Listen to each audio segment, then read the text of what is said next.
Okay, first problem for you to try to do on your own. This answer will be an integer, no fractions or decimals here. So I'm going to look at all my denominators. There's just a 3. I need to multiply everything, each term, by 3. So I have to multiply the 10 by 3 and then this term by 3. So 3 times 10, 3 over 1 times 1/3 x minus 15. 3 times 10 is 30. 3 times 1/3 is 1, x minus 15. So I have 30 equals, multiplying by 1 doesn't change anything, so it's just going to be x minus 15 without the parentheses. I'd still get 1x and I'd still get minus 15.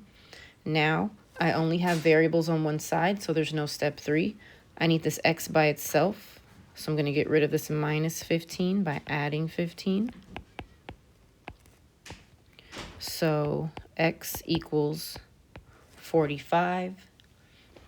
We're going to check to make sure it's right because it's not a fraction. So let's see. I'm going to plug in a 45 for x and see if I get the same number. 1/3, 45 minus 15, 1/3 of 30.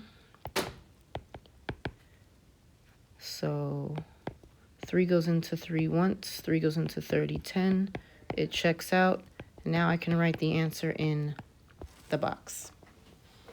If it doesn't say to check, you don't necessarily have to, but while you're still learning and practicing, I would always check my work as long as the answer is not a fraction to make sure you're doing this right. There's no point in practicing if everything you're doing is wrong. So I'm always going to check. If the directions say to check, then you absolutely have to.